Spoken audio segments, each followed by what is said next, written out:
அல்லாஹ்வுடைய தூதர் ஸல்லல்லாஹு அலைஹி வஸல்லம் அவர்களிடத்திலே ஒரு மனிதர் வந்து கேட்குகிறார், இஸ்லாத்தில் மிக சிறந்தது எது என்று கேட்குகிறார்.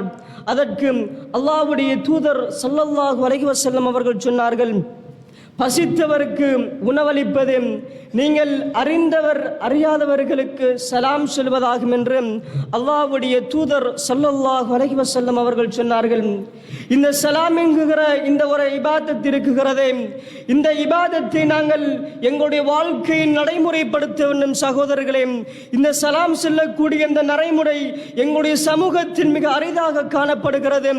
இந்த நாங்கள் சலாத்தை ஒரு மனிதன் பரப்புவானாக இருந்தால் அல்லாஹ்வுடைய தூதர் ஸல்லல்லாஹு அலைஹி வஸல்லம் அவர்கள் சொன்னார்கள், அஸ்ஸலாமு அலைக்கும் என்று யார் சொல்லுகிறாரோ அவருக்கு 10 நன்மை, அஸ்ஸலாமு அலைக்கும் வரஹ்மத்துல்லாஹ் என்று யார் சொல்லுகிறாரோ அவருக்கு 20 நன்மை, அஸ்ஸலாமு அலைக்கும் வரஹ்மத்துல்லாஹி வபரகாத்துஹு என்று யார் முழுமையாக சொல்லுகிறாரோ அவருக்கு 30 நன்மை என்பதாக அல்லாஹ்வுடைய தூதர் ஸல்லல்லாஹு அலைஹி வஸல்லம் அவர்கள் சொன்னார்களா இல்லையா? இந்த நன்மைகளை எல்லாம் நாங்கள் மறந்துவிட்டு ஒரு சகோதரனை சந்திக்குகிற போதும், எங்களுடைய வீடுகளுக்கு நாங்கள் செல்லுகிற போதும், எங்களுடைய குடும்பத்தாரை நாங்கள் சந்திக்குகிற போதும் இன்று இந்த சலாத்தை நாங்கள் முன்வைக்குகிறோமா என்பதை ஒரு கணம் சிந்தித்து பாருங்கள்.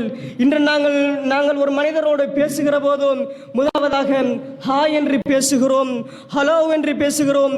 அந்நியவர்களுடைய வார்த்தைகளை எல்லாம் நாங்கள் இது எங்களுக்கு நன்மையான வார்த்தைகளை எல்லாம் விட்டுவிட்டு அல்லாஹ்வுடைய தூதர் ஸல்லல்லாஹு அலைஹி வஸல்லம் அவர்கள் கொண்டு வந்த அந்த சுன்னாவை எல்லாம் விட்டுவிட்டு அந்நியவர்களுடைய சுன்னாவை நாங்கள் எங்களுடைய வாழ்க்கையை நடைமுறைப்படுத்துகிறோமே சகோதரர்களே. நாளைக்கு மறுமை நாளையில் என்னுடைய நன்மையும் தராசை அதிகரிக்கக்கூடிய இப்படியான நன்மைகளை எல்லாம் மறந்துவிட்டு வாழக்கூடிய சகோதரர்களே, இப்படியான நன்மைகளை நாங்கள் எங்களுடைய வாழ்க்கையில் நடைமுறைப்படுத்த வேண்டும் சகோதரர்களே.